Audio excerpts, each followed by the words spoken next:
Hello and welcome back to Storytime Classics Live. And that was our great little countdown for going live. Today we have a guest reader. We have Ian Christensen back reading The Halloween Tree by Ray Bradbury. How are you today, Ian? Not too shabby. I'm waiting for October. I'm waiting for cooler weather. I'm waiting to decorate. I'm waiting to do my thing. But this is what I got right now. This is stuff. So you're seeing the very first of it. We're getting there. Oh, right at the first. For anyone that doesn't know Ian, he really gets into decorating, and it's fascinating to see his stuff. If you happen to be so fortunate on Facebook and other forms of social media, it's something to see. All right, what you're going to be reading the Halloween Tree today by Ray Bradbury. Yeah, what's that all about? Brief summary. Glad you asked, Bo. It's a 1972 short-ish story, and it takes place in a small Midwestern town on Halloween night, and it follows the adventures of a group of boys who kind of idolize this one boy who's like everybody's best friend named Pip. And Pip's the one who's kind of like he's their go-to for Halloween. But something's wrong on this particular night, and it kind of goes on from there. They meet a mysterious figure who takes them on an adventure through time and space, and not space, but time.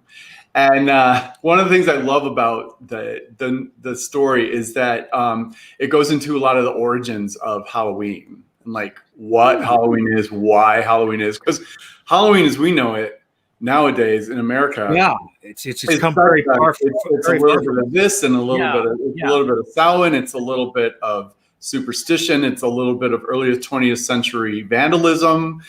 It's a lot of stuff that made our own unique version of what we celebrate in this country. So it's one of my favorite stories, and it was made into an animated feature as well by Hanna-Barbera in 1933, which I own. There it is. But this is somewhat different in that it has fewer characters, and a few of the characters are a little more. A few of the characters are pretty in sync with the story, but they're a little bit different than the characters written in the book. Interesting. So, I want to hear the story now, so I will let you begin and entertain us all. Thank you so much. Yeah, thank you, Bo, for having me, and thanks to for letting me come back again. And keep in mind also, this is a two-parter, so I'll be here today and tomorrow to tell you the complete story. Excellent. Take it away, Ian. All right. And without further ado, I present to you The Halloween Tree by Ray Bradbury. It was a small town by a small river and a small lake in a small northern part of the Midwest state. There wasn't so much wilderness around that you couldn't see the town, but on the other hand, there wasn't so much town that you couldn't see and feel and touch and smell the wilderness.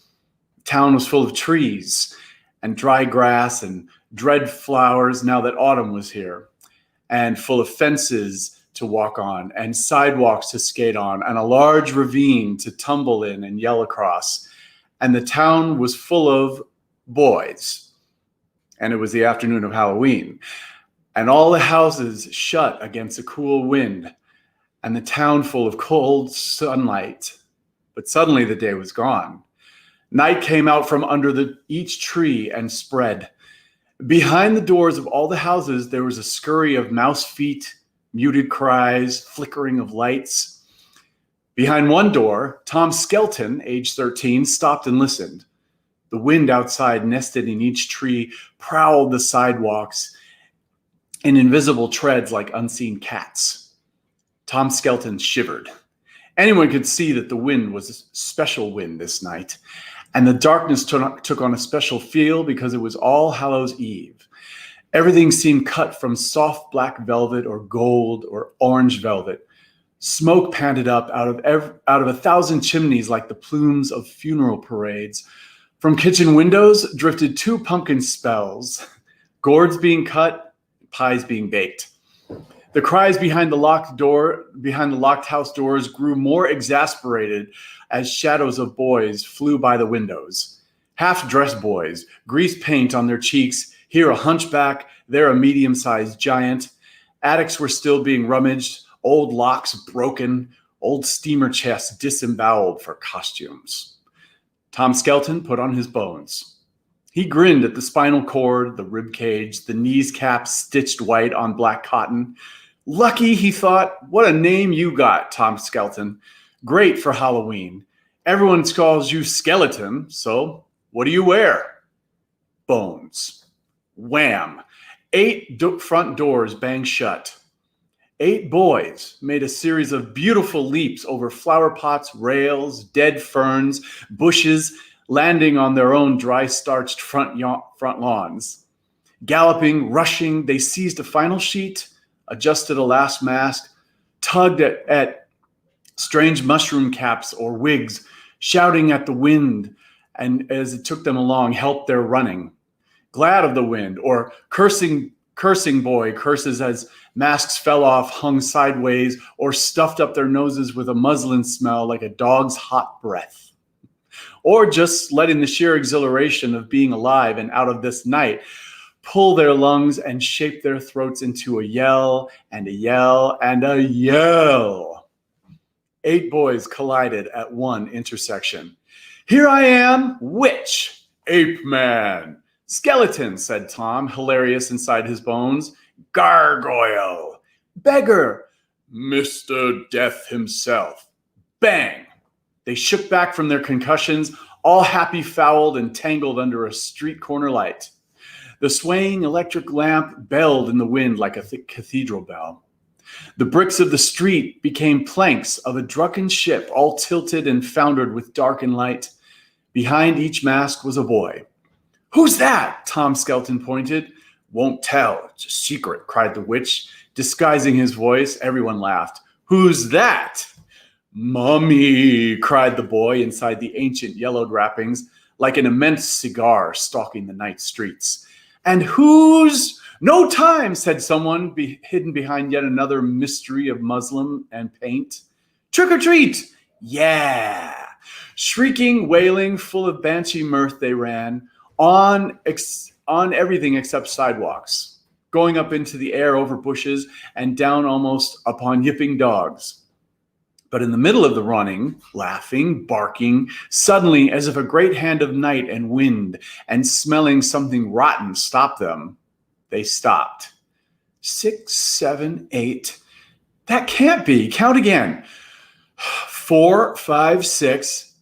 Should be 9 of us. Someone's missing. They sniffed each other like fearful beasts. Pipkin's not here. How did they know? They were all hidden behind masks, and yet they could feel his absence. Pipkin, he's never missed a Halloween in a zillion years. Boy, this is awful. Come on. In one vast swerve, one dog-like trot and ramble, they circled around and down the middle of the cobble brick street, blown like leaves before a storm. Here's his place. They pulled to a halt. There was Pipkin's house, but not enough pumpkins in the windows, not enough corn shocks on the porch, not enough spooks peering out through the dark glass in the high upstairs tower room. Gosh, someone said, what if Pipkin's sick? It wouldn't be Halloween without Pipkin. Not Halloween, they moaned. And someone threw a crab apple at Pipkin's front door. It made a small thump, like a rabbit kicking the wood. They waited, sad for no reason, lost for no reason. They thought of Pipkin and a Halloween that might be a rotten pumpkin with a dead candle if Pipkin wasn't there. Come on, Pipkin, come on out and save the night. Chapter 2. Why were they waiting, afraid for one small boy? Because Joe Pipkin was the greatest boy who ever lived. The grandest boy who ever fell out of a tree and laughed at the joke. The finest boy who ever raced around the track, winning, and then seeing his friends a mile back somewhere, stumbled and fell, waiting for them to catch up and joined, breast and breast, breaking the winner's tape. The jolliest boy who ever hunted out all the haunted houses in town, which are hard to find, and came back to report to them and tell them all tell all the kids to ramble through the basements and scramble up the ivy outside bricks, of shout down the chimneys and make water off the roofs, hooting and chimpanzee dancing and ape bellowing. The day Joe Pipkin was born, all the Orange Crush and knee-high bottle sodas in the world fizzed over, and joyful bees swarmed countrysides to sting maiden ladies. On his birthdays, the lake pulled out from the shore in midsummer and ran back with a tidal wave of boys, a big leap of bodies, and a down crash of laughs. Dawns, lying in bed, you heard a bird peck at the window, Pipkin. You stuck your head out into the snow water clear morning air. There in the dew on the lawn rabbit prints showed where, just a moment ago, not a dozen rabbits but one rabbit had circled and crisscrossed in a glory life and exultation, bounding hedges, clipping ferns, tromping clover. It resembled the switchyards down at the rail depot, a million tracks in the grass, but no Pipkin.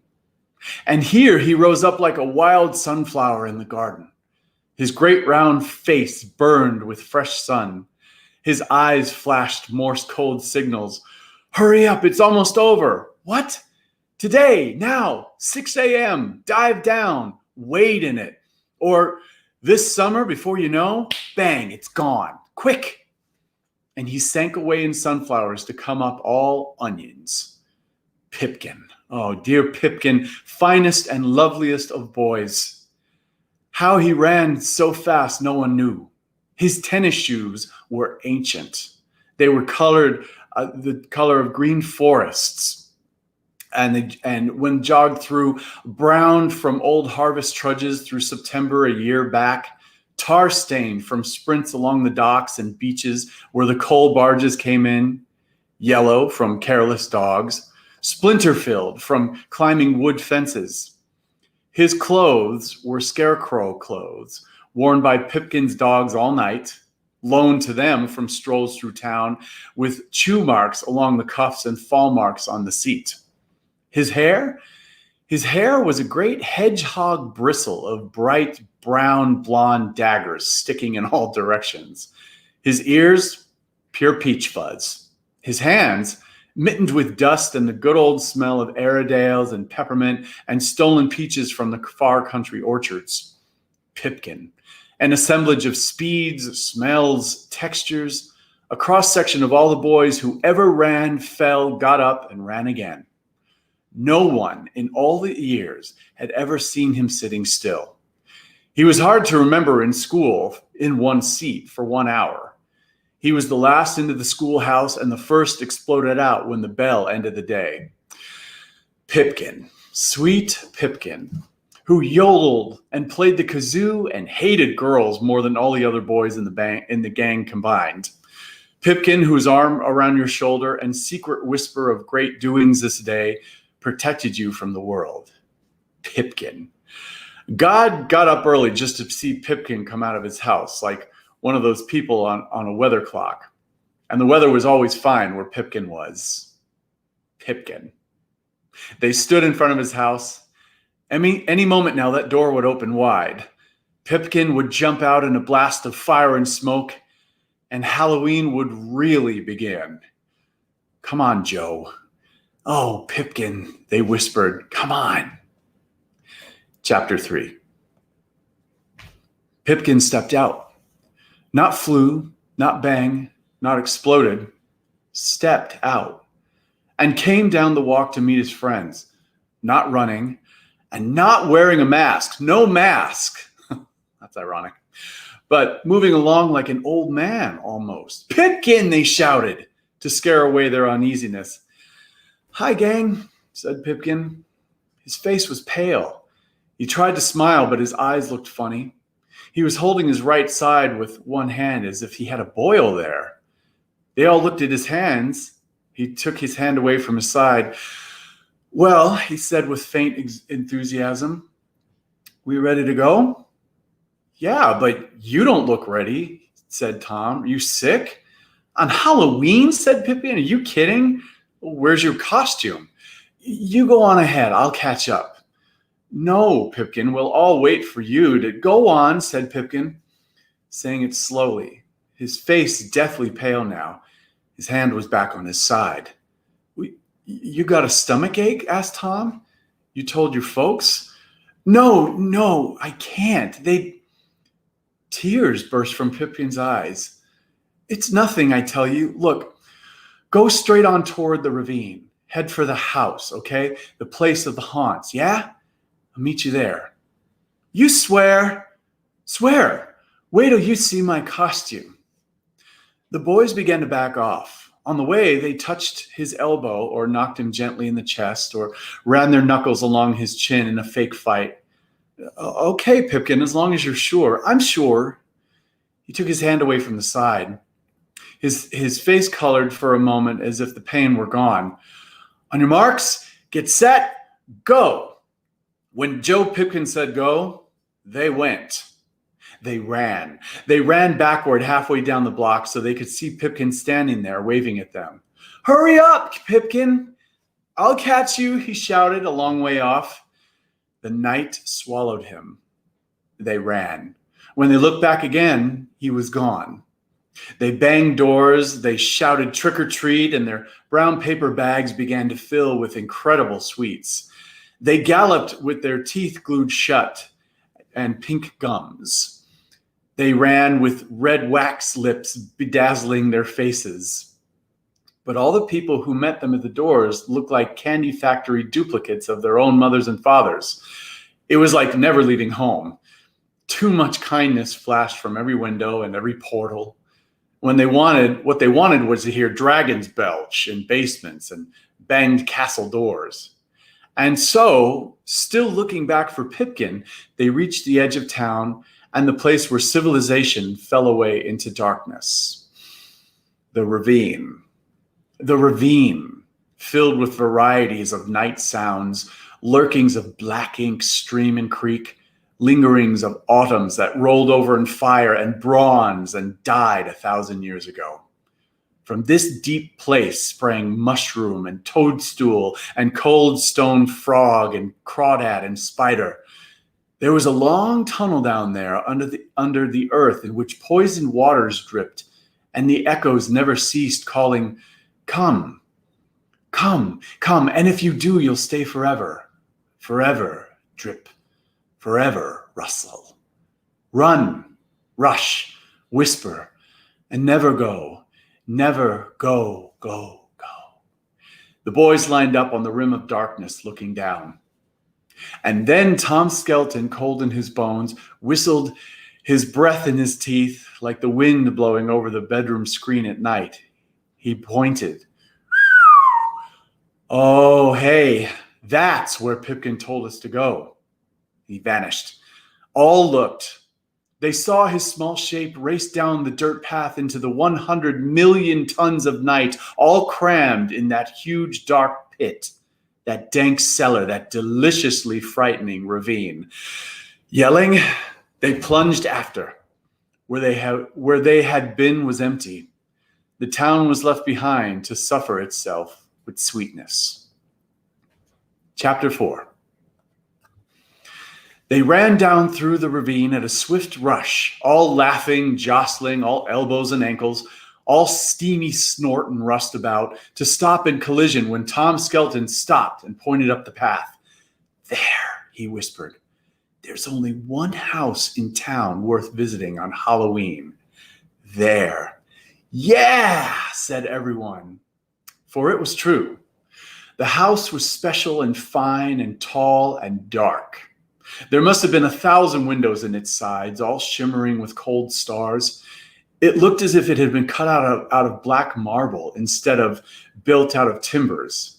And inside, who could guess how many rooms, halls, breezeways, attics, superior and inferior attics, some higher than others, some more filled with dust and webs and ancient leaves, or gold buried above ground in the sky, but lost away so high no ladder in town could take you there.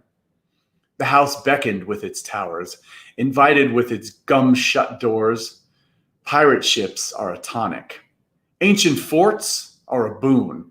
But a haunted house on All Hallows Eve, 8 small hearts beat up an absolute storm of glory and approbation. Come on. But they were already crowding up the path until they stood at last by a crumbling wall, looking up and still farther up at the great tomb yard top of the old house. For that's what it seemed. The high mountain peak of the mansion was littered with what looked like black bones or iron rods, and enough chimneys to choke out smoke signals from 36 fires on sooty hearths hidden far below in the dim bowels of this monster place. With so many chimneys, the roof seemed a vast cemetery, each chimney signifying the burial place of some old god of fire or enchantress of steam, smoke, and firefly spark. Even as they watched, a kind of bleak exhalation of soot breathed up and out of some 36 flumes, darkening the sky still more and putting out some few stars. Boy, Tom Skelton said. Pipkin sure knows what he's talking about. Boy, said all, agreeing. They crept along a weed-infested path toward the crumpled front porch. Tom Skelton, alone, itched his bony foot up the first porch step. The others gasped at his bravery. So now, finally in a mob, a compact mass of sweating boys moved up on the front porch amid fierce cries of the planks underfoot and shudderings of their bodies. Each wished to pull back, swivel about, run, but found himself trapped against the boy behind or in front or to the side. So with a pseudopod thrust out here or there, the amoebic form, a large perspiration of boys, leaned and made a run and a stop to the front door of the house, which was as tall as a coffin and as thin and wide. They stood there for a long moment, various hands reaching out like the legs of an immense spider, as if to twist that cold knob or reach up for the knocker on that front porch. Meanwhile, the wooden plankings on the porch sank and swallowed beneath their weight, threatening at every shift of proportion to give away and fling them into some cockroach abyss beneath. The planks, each tuned to an A or an F or a C, sang out their uncanny music as heavy shoes scraped on them. And if there had been time and it were noon, they might have danced out a cadaver's tune or a skeleton's rigadoon, for who can resist any ancient porch which, like a gigantic xylophone, only wants to be jumped on to make music? But they were not thinking this. Henry Hank Smith, for that's who it was, hidden inside his Black Witch's costume, cried, "Look!" And all looked at the knocker on the door. Tom's hand trembled out to touch it. A Marley knocker. What? You know, Scrooge and Marley, A Christmas Carol, whispered Tom.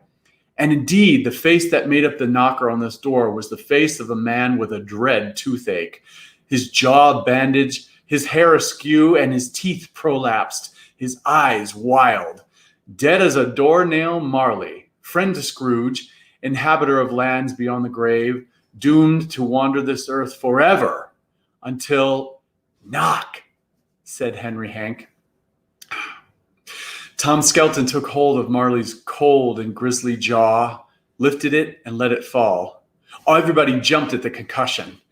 The entire house shook, its bones ground together. Shades snap-furled up so that windows blinked wider with their ghastly eyes. Tom Skelton cat-leaped to the porch rail, staring up. On the rooftop, weird weathercocks spun. Two-headed roosters whirled in a sneezed wind. A gargoyle on the western rim of the house erupted twin snorts of rain-funneled dust. And down the long, snaking serpentine rain spouts of the house, after the sneeze had died and the weathercocks ceased spinning, vagrant wisps of autumn leaf and cobweb fell gusting out onto the dark grass. Tom whirled to look at the faintly shuddering windows. Moonlit reflections trembled in the glass like schools of disturbed silver minnows. Then the front door gave a shake, a twist of its knob, a grimace of its Marley knocker, and flung itself wide. The wind made by the suddenly opening door almost knocked the boys off the porch. They seized one another's elbows, yelling. Then the darkness within the house inhaled. A wind sucked through the gaping door. It pulled at the boys, dragging them across the porch. They had to lean back so as not to be snatched into the deep, dark hall. They struggled, shouted, clutched the porch rails, but then the wind ceased. Darkness moved within darkness. Inside the house, a long way off, someone was walking toward the door. Whoever it was must have been dressed all in black, for they could see nothing but a pale white face drifting in the air. An evil smile came and hung in the doorway before them. Behind the smile, the tall man hid in a shadow. They could see his eyes now, small pinpoints of green fire in little charred pits of sockets looking out at them. "Well," said Tom, "trick or treat?" "Trick?" said the smile in the dark. "Treat?" "Yes, sir." The wind played a flute in a chimney somewhere, an old song about time and dark and far places. The tall man shut up his smile like a bright pocket knife. "No treats," he said, "only trick." The door slammed. The house thundered with showers of dust. Dust puffed out the rain spout again, in fluffs like an emergency of downy cats. Dust gasped from open windows. Dust snorted from the porch boards under their feet. The boys stared at the locked, shut-fast front door. The Marley knocker was not scowling now, but smiling an evil smile. "What's he mean?" asked Tom. "No tricks? No treats, only trick?" Backing off around the side of the house, they were astonished at the sound it made. A whole rigmarole of whispers, squeaks, creaks, wails, and murmurs, and the night wind was careful to let the boys hear them all. With every step they took, the great house leaned after them with soft groans. They rounded the far side of the house and stopped, for there was the tree. And it was such a tree as they had never seen in all their lives. It stood in the middle of a vast yard behind the terribly strange house. And this tree rose up some 100 feet in the air, taller than the high roofs, and full and round and well branched, and covered all over with rich assortments of red and brown and yellow autumn leaves. "But," whispered Tom, "oh, look, what's up in that tree?" For the tree was hung with a variety of pumpkins of every shape and size and number of tints and hues and smoky yellow and bright orange. "A pumpkin tree," someone said. "No," said Tom. The wind blew among the high branches and tossed the bright burdens softly.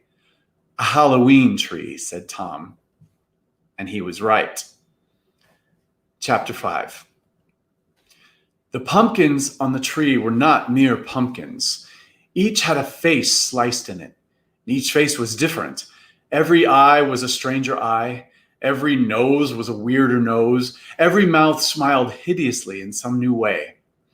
There must have been 1,000 pumpkins on this tree, hung high and on every branch. 1,000 smiles, 1,000 grimaces, and twice times 1,000 glares and winks and blinks and leerings of fresh-cut eyes. And as the boys watched, a new thing happened. The pumpkins began to come alive. One by one, starting at the bottom of the tree and the nearest pumpkins, candles took fire within the raw interiors. This one, and then that, and this, and then still another. And one and on and up and around, 3 pumpkins here, 7 pumpkins still higher, 12 clustered beyond, 100, 500, 1,000 pumpkins lit their candles, which is to say brightened up their faces, showed fire in their square or round or curiously slanted eyes. Flame guttered in their toothed mouths. Sparks leaped out of their ripe-cut ears. And from somewhere, 2 voices, 3 or maybe 4 voices, whispered and chanted a kind of sing-song or old sea shanty of the sky and the time and earth turning over into sleep. The rain spouts blew spider dust. "It's big, it's broad." A voice smoked from the rooftop chimney. It's broad, it's bright, it fills the skies of All Hallows Night. From open windows somewhere, cobwebs drifted. The strangest sight you've ever seen, the monster tree on Halloween. The candles flickered and flared, the wind crooned out of pumpkin mouths, tuning the song. The leaves have burned to golden red, the grass is brown, the old year dead. But hang the harvest high, oh see, the candle constellations on the Halloween tree. Tom felt his mouth stir like a small mouse wanting to sing. The stars they turn, the candles burn, and the mouse leaves scurry on the cold wind borne. And a mob of smiles shine down on thee from the gourds hung high in the Halloween tree. The smile of the witch, the smile of the cat, the smile of the beast, the smile of the bat, the smile of the reaper taking his fee, all cut and glimmer on the Halloween tree. Smoke seemed to sift from Tom's mouth. Halloween tree. All the boys whispered it. Halloween tree. And then there was silence. And during that silence, the last of the triples and quadruples of All Hallows tree candles were lit in a titanic constellations woven up through the black branches and peeking down through the twigs and crisp leaves. And now the tree had become one vast, substantial smile. The last of the pumpkins were now lit. The air around the tree was Indian summer breathing warm. The tree exhaled sooty smoke and raw pumpkin smell upon them. Gosh, said Tom Skelton. Hey, what kind of place is this? Asked Henry Hank, the witch. I mean, first the house, the man, and no treats, only tricks. And now? I never saw a tree like this in my life. Like a Christmas tree, only bigger, and all those candles and pumpkin. What's it mean? What does it celebrate? Celebrate! A vast voice whispered somewhere. Perhaps in the chimney soot bellows, or perhaps all the windows of the house opened up like mouths at the same moment behind them, sliding up, sliding down, announcing the word celebrate with breathings out of darkness. Yes, said the gigantic whisper, which trembled the candles and the pumpkins.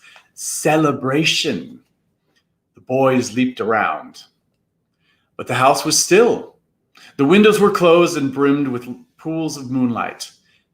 Last one in's an old maid, said Tom suddenly, and a bawn of leaves lay waiting like old fires, old gold. And the boys ran and dived at the huge, lovely pile of autumn treasure. And in the moment of diving, about to vanish beneath the leaves in crisp swarms, yelling, shoving, shouting, falling, there was an immense gulp of breath, a seizing in of air. The boys yelped, pulled back as if an invisible whip had struck them. From coming out of the pile of leaves was a bony white hand all by itself. And following it, all smiles, hidden one moment but now revealed as it slid upward, was a white skull. And what had been a delicious pool of oak and elm and poplar leaves to thrash and sink and hide in, now became the last place on all this world the boys wanted to be. For the white bony hand was flying on the air, and the white skull rose to hover before them. All the boys fell back, colliding, sneezing out their air in panics, until in one wild mass they fell flat upon the earth and writhed and tore at the grass to fight free, scramble, to try to run. Help, they cried. Oh yes, help, said the skull. Then peal after peal of laughter froze them further as the hand upon the air, the bony skeleton hand, reached up, took hold of the white skull face, and peeled it down and off. The boys blinked once behind their masks. Their jaws dropped, though none could see them dropping. The huge man in dark clothes soared up out of the leaves, taller and yet taller. He grew like a tree. He put out branches that were hands. He stood framed against the Halloween tree itself, his outstretched arms and long white bony fingers festooned with orange globes of fire and burning smiles. His eyes were pressed tight as he roared his laughter. His mouth gaped wide to let an autumn wind rush out. No treat, boys. No, not treat. Trick, boys. Trick. Trick. They lay there waiting for the earthquake to come. And it came. The tall man's laughter took hold of the ground and gave it a shake. This tremor passed through them, through their bones, and came out of their mouths, and it came out in the form of still more laughter. They sat up amid the ruins of thrashed about leaf piles, surprised. They put their hands to their masks to feel the hot air leaping out in small gusts of echoing mirth. Then they looked up at the man as if to verify their surprise. Yes, boys, that was a trick. You'd forgotten. No, you never knew. And he leaned against the tree, finishing out his fits of happiness, shaking the trunk, making the 1,000 pumpkins shiver and the fires inside the smoke and dance. Warmed by their laughter, the boys got up to feel their bones and see if anything was broken. Nothing was. They stood in a small mob under the Halloween tree, waiting. For they knew this was only the beginning of something new and special and grand and fine. Well, said Tom Skeleton. Well, Tom, said the man. Tom, cried everyone else, is that you? Tom in the skeleton mask stiffened. Or is it Bob or Fred? No, that must be Ralph, said the man quickly. All of those, sighed Tom, clapping his mask hard in place, relieved. Yeah, all, said everyone. The man nodded. Well, now you know something about Halloween you never knew before. How did you like my trick? Trick, yes, trick. The boys were catching fire with the idea. It made all the good glue go out of their joints and put a little dust of sin in their blood. They felt it stir around until it pumped up light to their eyes and stretched their lips to show their happy dog teeth. Yeah, sure. Is this what you used to do on Halloween? Asked the witch boy. This and more. But let me introduce myself. Mound Shroud is the name. Carapace clavicle mound shroud. Does that have a ring, boys? Does it sound for you? It sounds, the boys thought. Oh, it sounds. Mound Shroud. A fine name, said Mound Shroud, giving it a full sepulchral night church sound, and a fine night, and all the deep, dark, wild, long history of Halloween waiting to swallow us whole. Swallow us? Yes, cried Mound Shroud. Lads, look at yourselves. Why are you, boy, wearing that skull face? And you, boy, carrying a scythe? And you, lad, made up like a witch? And you, and you, and you. He thrust his bony finger at each mask. You don't know, do you? You just put on those faces and old mothball clothes and jump out, but you don't really know, do you? Well, said Tom, a mouse behind his skull-white muslin. No. Yeah, said the devil boy. Come to think of it, why am I wearing this? He fingered his red cloak and sharp rubber horns and lovely pitchfork. And me this, said the ghost, trailing its long white graveyard sheets. And all the boys were given to wonder and touch their own costumes and refit their own masks. Then wouldn't it be fun for you to find out? Asked Mr. Mound Shroud. I'll tell you. No, I'll show you. If only there was time. It's only 6:30. Halloween hasn't even begun, said Tom in his cold bones. True, said Mr. Mound Shroud. All right, lads, come along. He strode, they ran. At the edge of the deep dark night ravine, he pointed over the rim of hills and the earth away from the light over the moon, under the dim light of strange stars. The wind fluttered his black cloak, and the hood that half shadowed and now half revealed his almost fleshless face. There, do you see it, lads? What? The undiscovered country. Out there. Look long, look deep. Make a feast. The past, boys, the past. Oh, it's dark, yes, and full of nightmare. Everything that Halloween ever was lies buried there.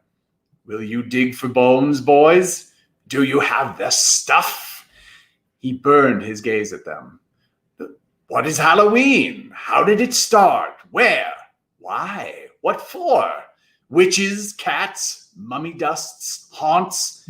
It's all there in that country from which no one returns. Will you dive into that dark ocean, boys?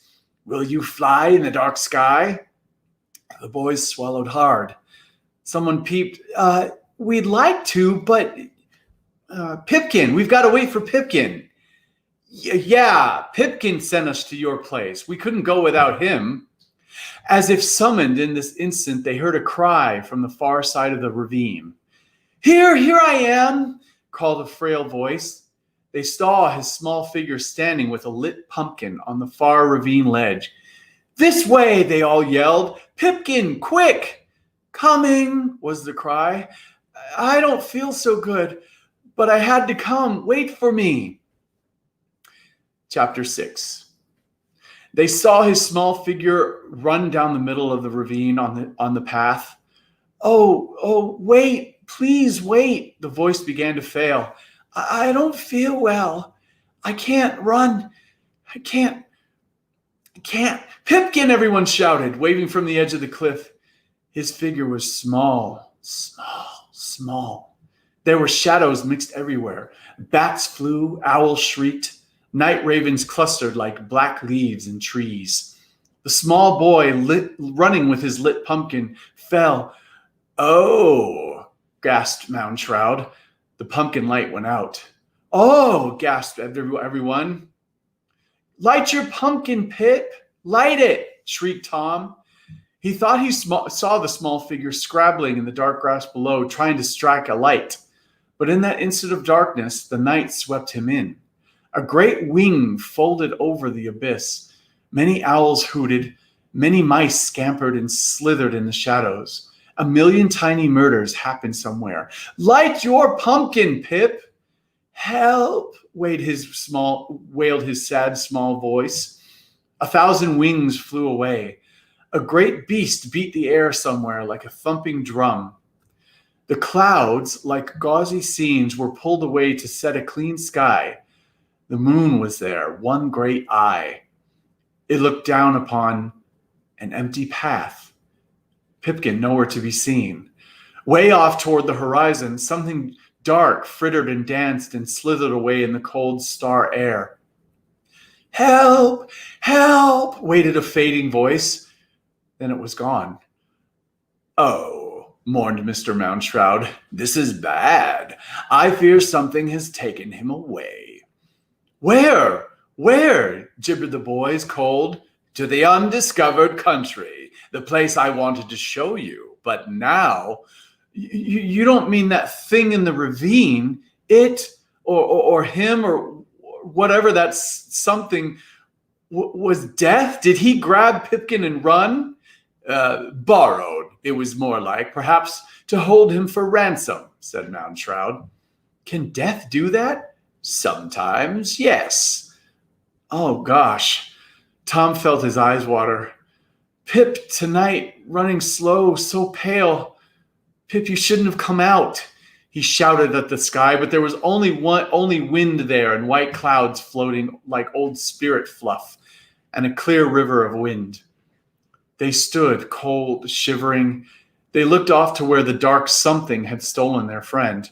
So, said Moundshroud, all the more reason for you to come along, lads.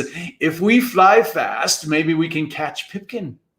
Grab his sweet Halloween corn candy so. Bring him back.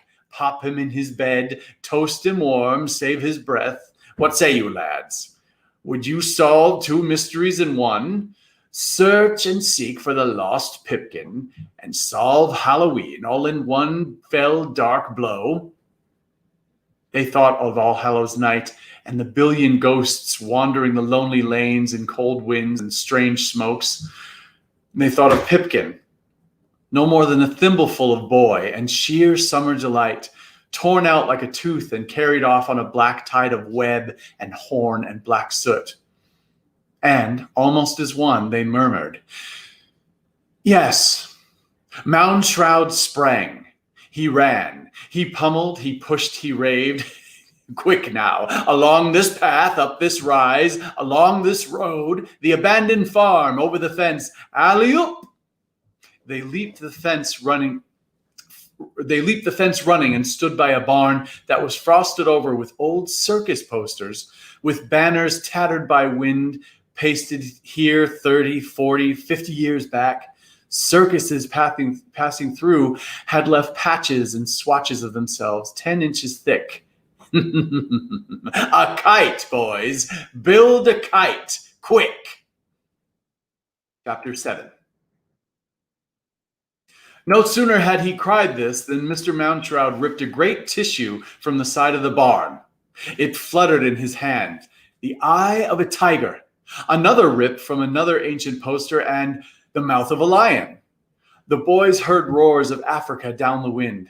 They blinked, they ran, they scratched with fingernails. They plucked with hands.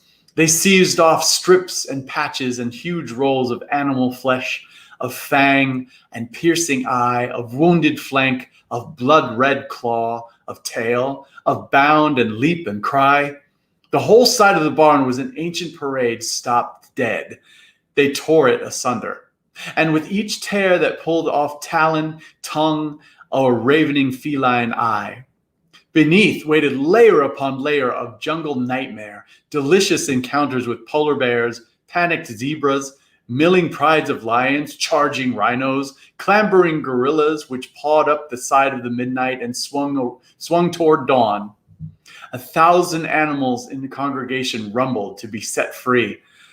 Now free in fists and hands and fingers, whistling on the autumn wind, and boys raced off across the grass. Now Mounshroud knocked down old fence railing beams and made a rough kite cross and bound them with wire, then stood back to receive the gifts of kite paper as the boys flung them in fistfuls.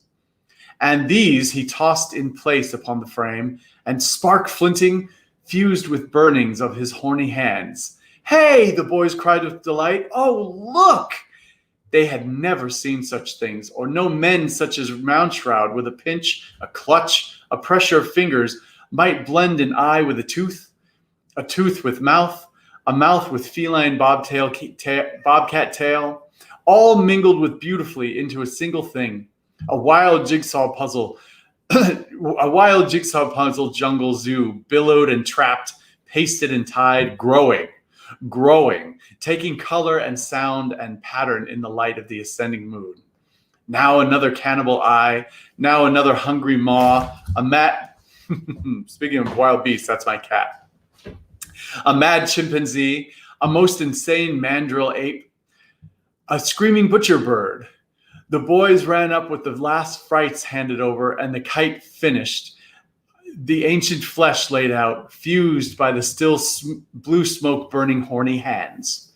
Mr. Mounshroud lit a cigar with the last bit of fire that sparked out of his thumb and smiled. And the light from his smile showed the kite for what it was, a kite of destructions, of animals so dire and fierce, their outcry drowned the wind and murmured the heart. He was pleased. The boys were pleased, for the kite somehow seemed to resemble, "Why," said Tom, astounded, "a pterodactyl." "A what?" "Pterodactyl, those ancient flying reptiles, gone some billion years back and never seen again," replied Mr. Mounshroud. "Well said, boy. Pterodactyl it seems, and it is, and 'twill fly us downward to perdition, or Land's End, or some other fine-sounding place. But now, rope, twine, string, quick, filch and carry." They ran the rope off an old abandoned clothesline strung between barn and the abandoned farmhouse. A good 90 feet or more of rope they brought Mounshroud, who snaked it through his fist until it smoked a vast, unholy smoke. He tied it to the middle of the vast kite, which flapped like a somehow lost and out-of-water manta ray upon this high, strange beach. It struggled with wind to live. It flapped and floundered on the heaves of tidal air, laid down on grass. Mounshroud stood back, gave a jerk, and lo, the kite flew. It hung low upon the air at the end of its clothesline, in a dumb brute groveling of wind, veering this way, dashing that, leaping up and suddenly to confront them with a wall of eyes, a solid flesh of teeth, a storm of cries. It won't rise, it won't go straight. A tail we need, a tail.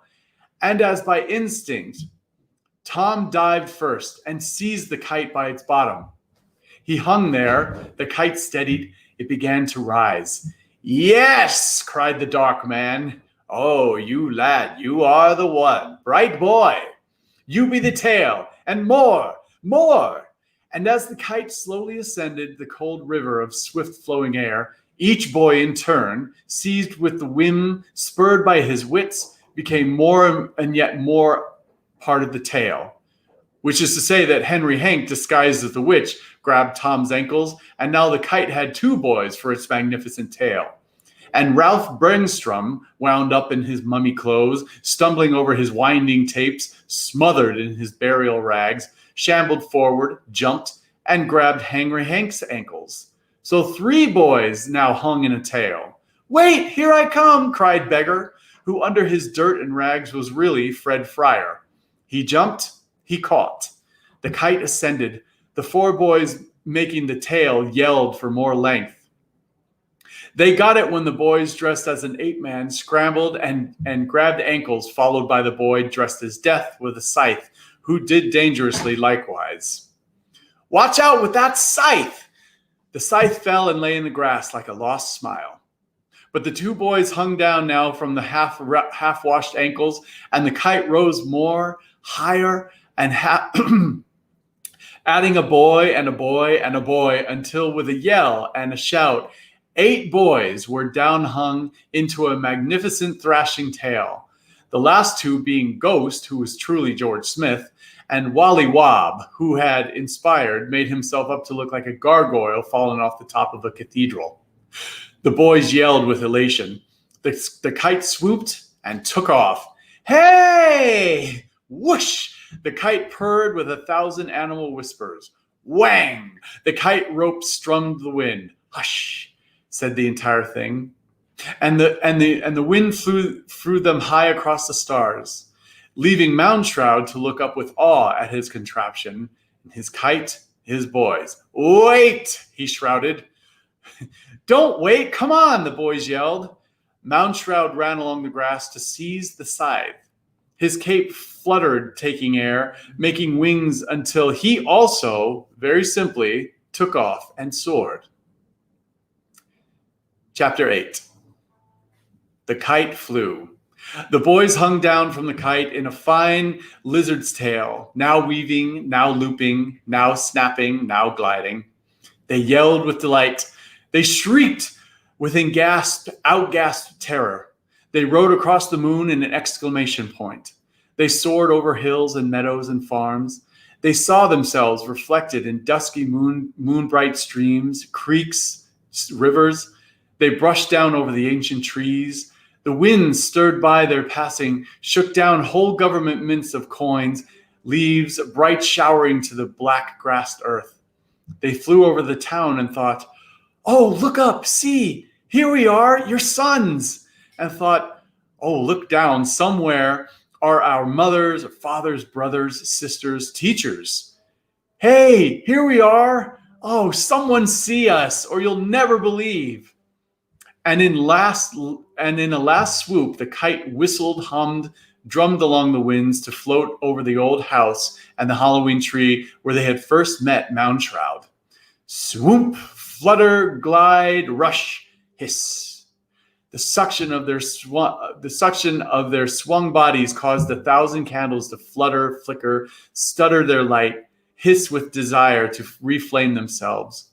So all the hung pumpkin scowls and leers and wild smiles were half snuffed to unhappy shadows. The whole tree went dead for a heartbeat. Then, as the kite sang high, the tree blazed up with 1,000 new cut pumpkin frowns, glares, grimaces, and grins. The windows of the house, black mirrors, saw the kite go away and away until the boys and the kite and Mr. Moundshroud were very small on the horizon. And then down they sailed off away deep into the undiscovered country of old death and strange years in the frightful past. "Where are we going?" cried Tom, hanging onto the kite's tail. "Yes, where? Where?" cried all the boys, one after another, below. "Not where, but when," said Mount Shroud, pacing them, his great veiled cloak full of moon wind and time. 2,000, count them, years before Christ.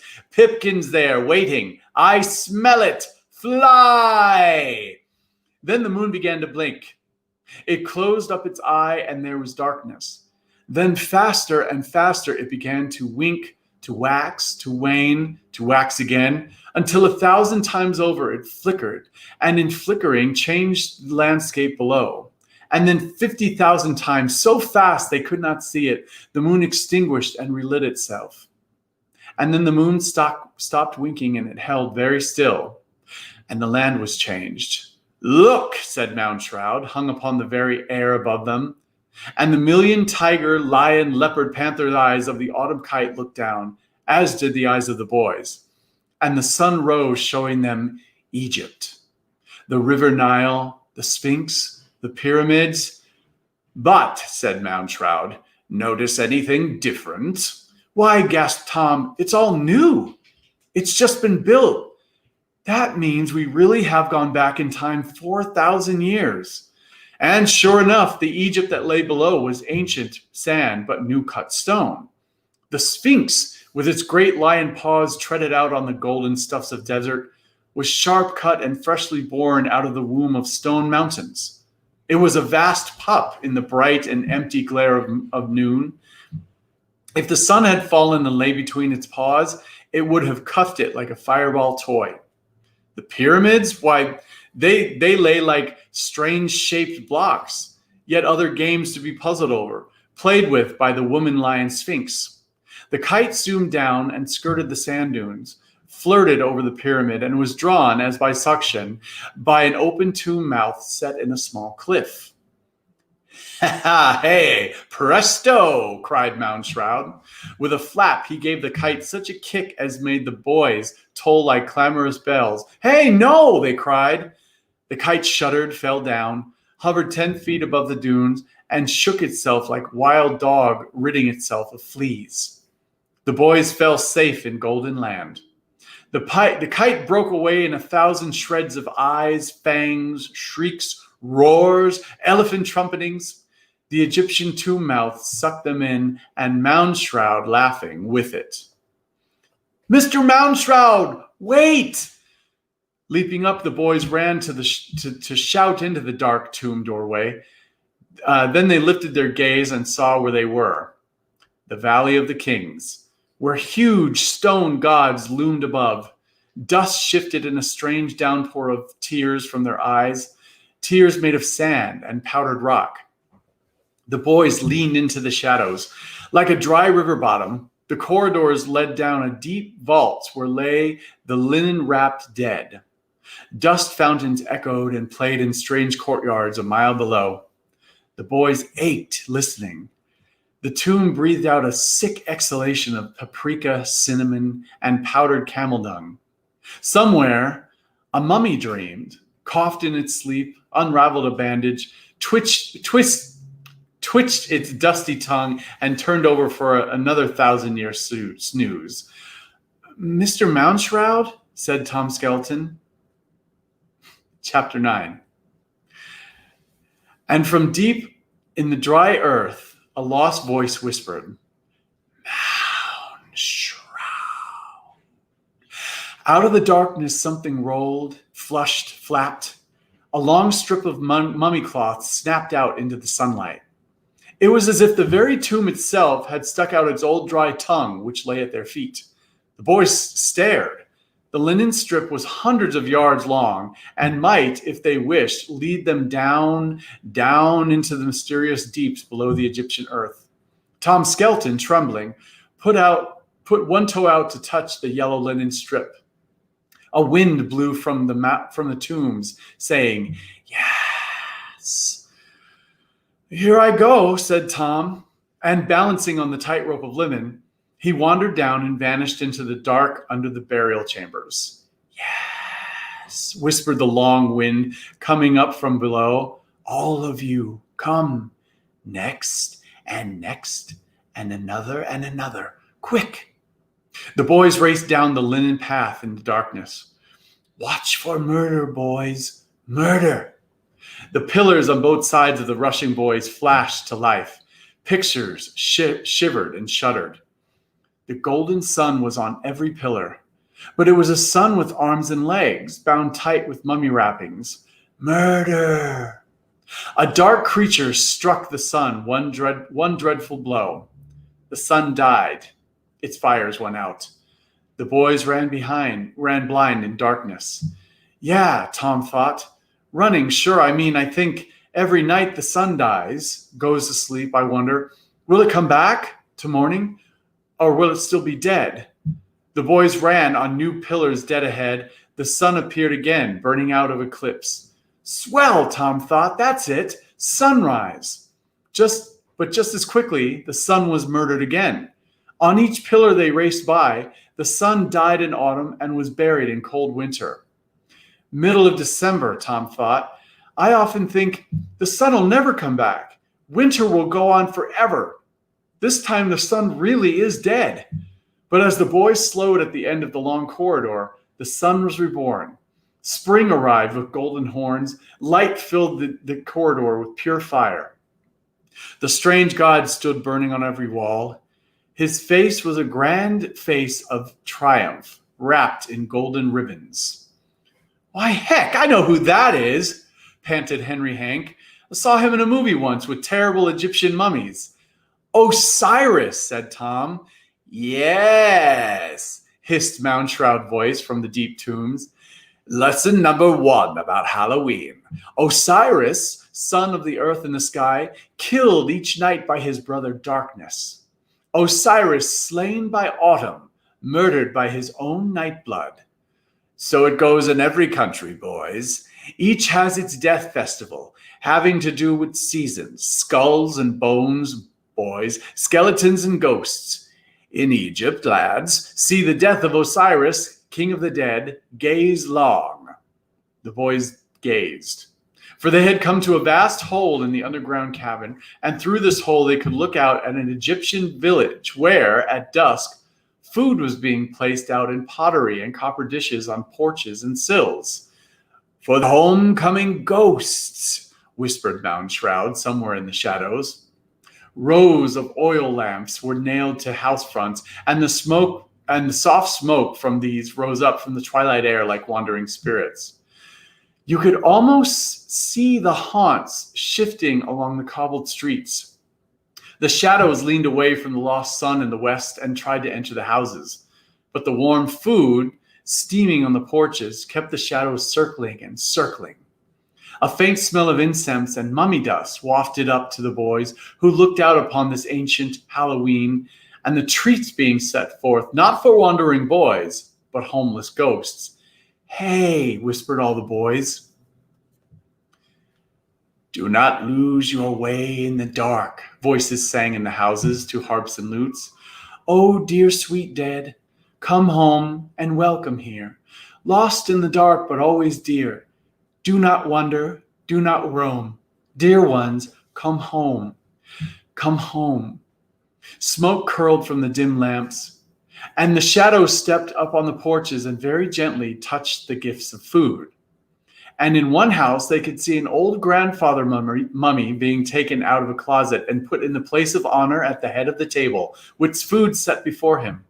And the members of the family sat down to their evening meal and lifted their glasses and drank to the dead one seated there, all dust and dry silence. Chapter 10. Quick now, come and find me, Moundshroud's voice, laughing, called on them. This way. No, this. They ran along the slender ribbon of mummy wrap deep into the earth. Yes, here I am. They turned a corner and stopped, for the long linen ribbon wound across the tomb floor and up up a wall to wrap around the feet of an ancient brown mummy, which was propped atilt in a candlelit niche. Stuttered Ralph Bergstrom, dressed in his own mummy costume. Is that a real mummy? Yes. Dust sifted from under the golden mask on the mummy's face. Real. Mr. Moundshroud, you! The gold mask fell to clang like a bright bell on the floor. Where the mask had been was a mummy's face, a pool of brown mud crinkled by blasts of sun. One eye was glued shut with a spider web. The other eye cracked forth with tears of dust and a glint of bright blue glass. Is there some boy there dressed like a mummy? Asked the voice, muffled beneath the shroud. Why, me, sir, squeaked Ralph, showing his arms, legs, chest, the medical bandages that had taken him all afternoon to wrap himself in, mummified. Good, sighed Moundshroud. Grab the linen strip and pull. Ralph bent, took hold of the ancient mummy bandages, and yanked. The ribbon unraveled up around to reveal the great ancient reptile nose beak and flaky chin and dry, smiling, dust-powdery mouth of Moundshroud. His cross arms fell loose. Thank you, lads. Free. No fun being wrapped like some old funeral gift for the land of the dead. Dead. But hist! Quick, boys. Hop in the niches. Stand still. Someone's coming. Play mummies, boys. Play dead. The boys leaped to stand, arms folded, eyes shut, breaths held like a frieze of small mummies cut in the ancient rock. Easy, whispered Moundshroud. Here comes a funeral procession.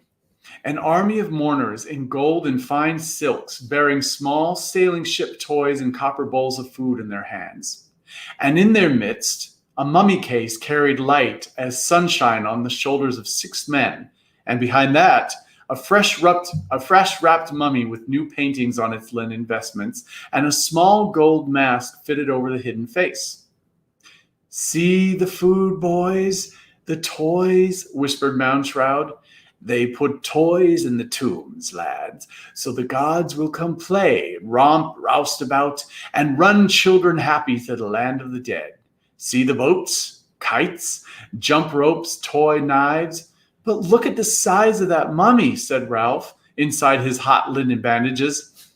It's a 12-year-old boy in there, like me. And that gold mask on the boy mummy's face, doesn't it look familiar? Pipkin, cried everyone hoarsely. Shh, hissed Moundshroud, for the funeral had stopped. The high priests were glancing around through the flickering torch shadows. The boys, high in their niches, squeezed their eyes tight and sucked in their breaths. Not a whisper, said Moundshroud, a mosquito in Tom's ear. Not a whisper. The harp music began again. The funeral shuffled on, and in the midst of all the gold and toys, the kites of the dead, there was a small 12-year-old fresh new mummy with a gold mask that looked just exactly like Pipkin. No, no, no, no, no, thought Tom. Yes, cried a mouse's voice, tiny, lost, wrapped away, kept, trapped, wild. It's me. I'm here under the mask, under the wrappings. I can't move. Can't yell, can't fight free. Pipkin, thought Tom, wait. Can't help it, trapped, shouted the small wee voice wrapped in picture linens. Follow, meet me at... The voice faded, for the funeral procession had turned a corner in the dark labyrinth and was gone. Follow you where, Pipkin? Tom Skelton jumped down from his niche and yelled into the dark. Meet you where? But at that exact moment, Moundshroud, like a chopped tree, fell out of his niche. Bang! He struck the floor. Wait, cautioned Tom, looking up at him with one eye that looked like a spider caught in its own web. We'll save old Pipkin yet. Slide does it. Slide and creep, boys. They helped him up and unwound some of his mummy wrappings and tiptoed down the long corridor and turned the corner. Holy cow, whispered Tom. Look, they're putting Pipkin's mummy in the coffin and the coffin inside the sarcophagus, Moundshroud supplied the jock cracker. A coffin in a coffin in a coffin, lad. Each larger than the last, all done up in hieroglyphs to tell this life story.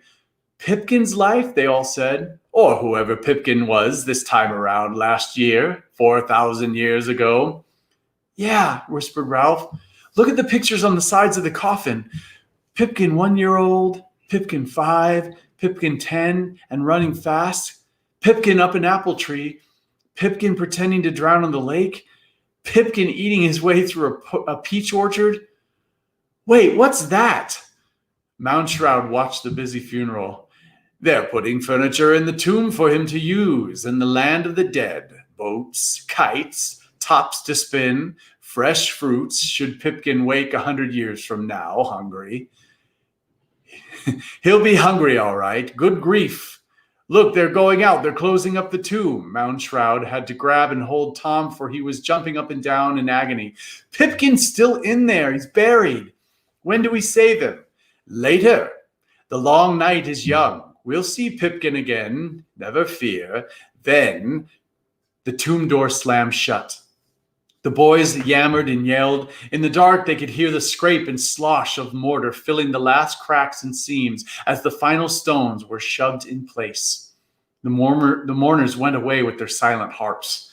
Ralph stood in his mummy costume, stunned, watching the last shadows go. Is that why I'm dressed like a mummy? He fingered the bandages. He touched his clay-wrinkled ancient face. Is that what my part of Halloween is all about? All, boy, all, murmured Moundshroud. The Egyptians, why, they built them to last. 10,000 years they planned for. Tombs, boy, tombs, graves, mummies, bones, death, death. Death was at the very heart, the very gizzard, light, soul, and body of their life. Tombs and more tombs with secret passages so none might be found, so grave robbers could not borrow souls and toys and gold. You are a mummy, boy, because that was how they dressed for eternity. Spun up in a cocoon of threads, they hoped to come forth like lovely butterflies in some far, dearing, loving world. Know your cocoon, boy. Touch the strange stuffs. Why, said Ralph the mummy, blinking at the smoky walls and old hieroglyphs, every day was Halloween to them. Every day, everyone gasped in admiration. Every day was Halloween for them, too, Moundshroud pointed. The boys turned. A kind of green electric storm simmered in the tomb dungeon. The ground shuddered as with an ancient earthquake. Somewhere, a volcano turned over in its sleep, lighting the walls with one fiery shoulder. And on the walls beyond were prehistoric drawings of cavemen long before Egyptians. Now, said Moundshroud, lightning struck. Saber-toothed tigers caught the cavemen screaming. Tar pits drowned their bones. They sank, wailing. Wait, let's save a few with fire. Moundshroud blinked. Lightning struck to burn forests. One ape man running seized a burning branch and rammed it in the saber-tooth's jaws. The tiger shrieked and fell away. The ape man, snorting in triumph, tossed the fiery branch into a pile of autumn leaves in his cave. Other men came to hold their hands out to the fire, laughing at the night where the yellow beast's eyes waited, afraid. See, boys, Moundshroud's face flickered with the fire. The days of the long cold are gone. Because of this one brave, new-thinking man, summer lives in a winter cave. But, Tom said, what's that got to do with Halloween? Do? Why, blast my bones, everything. When you think and your friends die every day, there's no time to think of death, is there? Only time to run. But when you stop running at long last, he touched the walls. The ape men froze in mid-flight. Now you have time to think of where you came from, where you're going. And fire light the ways, boys. Fire and lightning. Morning stars to gaze at. Fire in your own cave to protect you.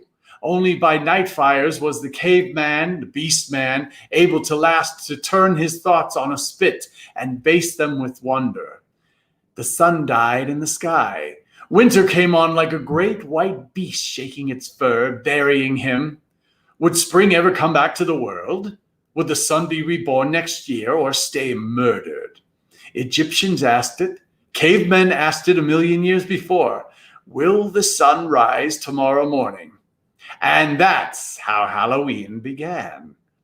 With such a long thought at nights, boys, and always at the center of it, fire, the sun.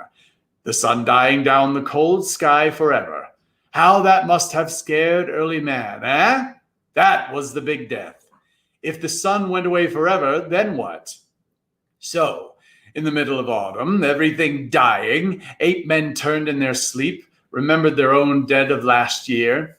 Ghosts called in their heads. Memories. That's what ghosts are, but ape men didn't know that. Behind their eyelids, late nights, the memories ghosts called, waved, danced. So ape men woke up, tossed twigs on the fire, shivered, wept. They could drive away wolves, but not memories, not ghosts. So they held tight to their ribs, prayed for spring, watched the fire, thanked invisible gods for harvests of fruits and nuts. Halloween indeed. 1,000,000 years ago in a cave in autumn with ghosts inside heads, and the sun lost. Moundshroud's voice faded. He unraveled another yard or two of mummy wrappings, draped them over his arm grandly, and said, "More to come. Come on, boys." And they walked out of the catacombs into the twilight of an old Egyptian day. A great pyramid lay before them, waiting. "Last one to the top is a monkey's uncle," said Moundshroud. And the monkey's uncle was Tom. Chapter 11. Gasping, they reached the pyramid's top, where waited a vast crystal lens, a viewing glass which spun slowly in the wind on a golden tripod, a gigantic eye with which to bring farther places near. In the west, the sun, smothered and dying in the clouds, sank. Moundshroud hooted in his delight. "There it goes, boys! The heart, soul, and flesh of Halloween, the sun. There Osiris is murdered again. There sinks Mithras, the Persian fire. There falls Phoebus, Apollo, all Grecian light. Sun and flame, boys, look and blink. Turn the crystal spyglass, swing it down the Mediterranean coast 1,000 miles. See the Greek Isles?" "Sure," said plain George Smith, dressed up as a fancy pale ghost. "Cities, towns, streets, houses, people jumping out on porches to bring food." "Yes," Moundshroud beamed. "Their festival of the dead. The Feast of Pots. Trick or treat old style, but tricks from the dead if you don't feed them. So treats are laid out in fine banquets on the porch sill. Far away in the sweet dusk, smells of cooked meat steamed. Dishes were dealt out for spirits that smoked across the land of the living. The women and children of the Grecian homes came and went with multitudinous quantities of spiced and delectable victuals. Then all through the Grecian Isles, doors slammed. The vast slamming echoed along the dark wind. "The temple is shutting tight," said Moundshroud. "Every holy place in Greece will be double locked tonight." And look, Ralph, who was a mummy, swung his crystal lens. The light flared over the boys' masts. "Those people, why are they painting black molasses on their front door posts?" "Pitch," corrected Moundshroud. "Black tar to glue the ghosts, stick them fast so they can't get inside." "Why," Tom said, "why didn't we think of that?" Darkness moved down the Mediterranean shores. From the tombs like mist, the dead spirits wavered in soot and black plumes along the streets to be caught in the dark tar that smeared the porch sills. The wind mourned as if telling the anguish of the trapped dead. "Now, Italy, Rome." Moundshroud turned the lens to see Roman cemeteries where people placed food on graves and hurried off. The wind whipped Moundshroud's cape. It hollowed his mouth. "Oh, autumn winds that bake and burn, and all the world to darkness turn. Now storm and seize and make of me a swarm of leaves from autumn's tree." He kick-jumped straight up into the air. The boys yelled with delight, even as his clothes, cape, hair, skin, body candy, and his corn candy bones, tore apart before their eyes. Leaves burn, changes turn. The wind ribboned him to confetti. A million autumn leaves, gold, brown, red as blood, rust, all wild, rustling, simmering, a clutch of oak and maple leaf, a hickory leaf downfall, a toss of flaking whisper, murmur, rustle to the dark river creek sky. Not one kite, but 10,000 tiny mummy flake kites. Mound shroud exploded apart. World turn, grass die, leaves fly. And from a billion other trees in autumn lands, leaves rushed to join the upflung battalions of dry bits that were mound shroud, dispersed in whirlwinds from which his voice stormed, "Boys, see the fires along the Mediterranean coast? Fires burning north through Europe, fires of fear, fires of celebration. Would you spy, boys? Up now, fly!" And the leaves in an avalanche fell upon each boy like terrible flapping moths and carried them away. Over Egyptian sands they sang and laughed and giggled. Over the strange sea, rapturous and hysterical, they soared. "Happy New Year!" a voice cried far below. "Happy what?" "Happy New Year!" Mound shroud, a flock of rusty leaves, rustled his voice. "In old times, the 1st of November was New Year's Day. The true end of summer, the cold start of winter. Not exactly happy, but, well, Happy New Year." They crossed Europe and saw new water below. "The British Isles," whispered Mound Shroud. "Would you cock an eye at the England's old druid god of the dead?" "We would!"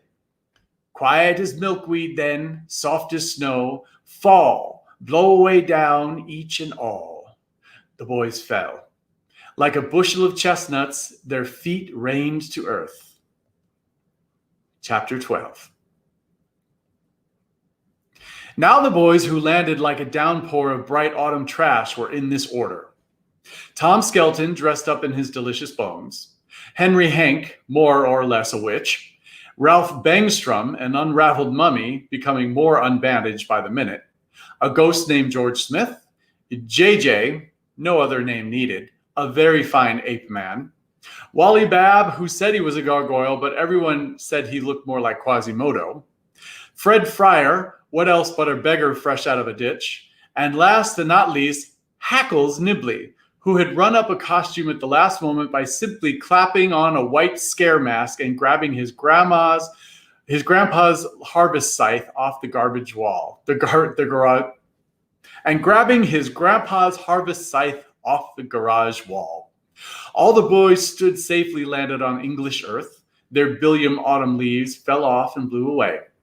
They stood in the midst of a vast field of wheat. "Here, Master Nibley, I brought your scythe. Take it. Grab. Now lie down," warned Mound Shroud.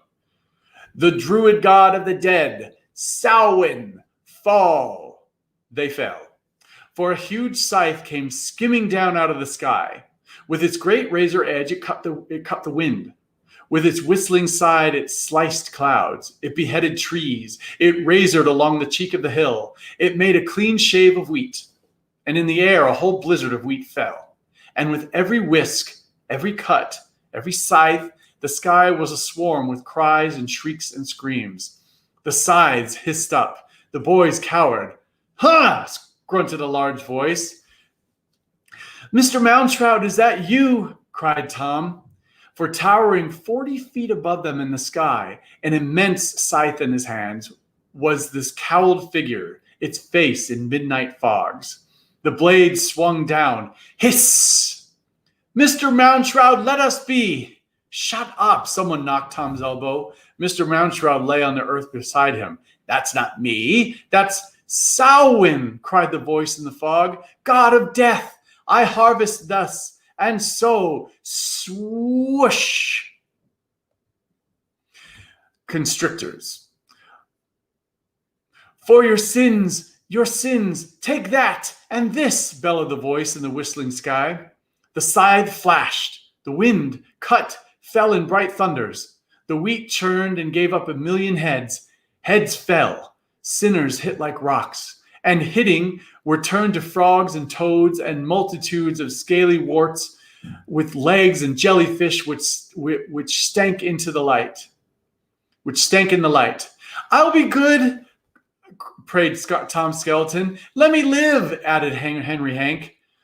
All of this said very loudly, for the scythe was making a dreadful roar. It was like an ocean wave falling down and out of the sky, cleaning a breach and running away up to cut more clouds. Even the clouds seemed to be whispering and out swift and more fervent prayers for their own fates. Not me, not me.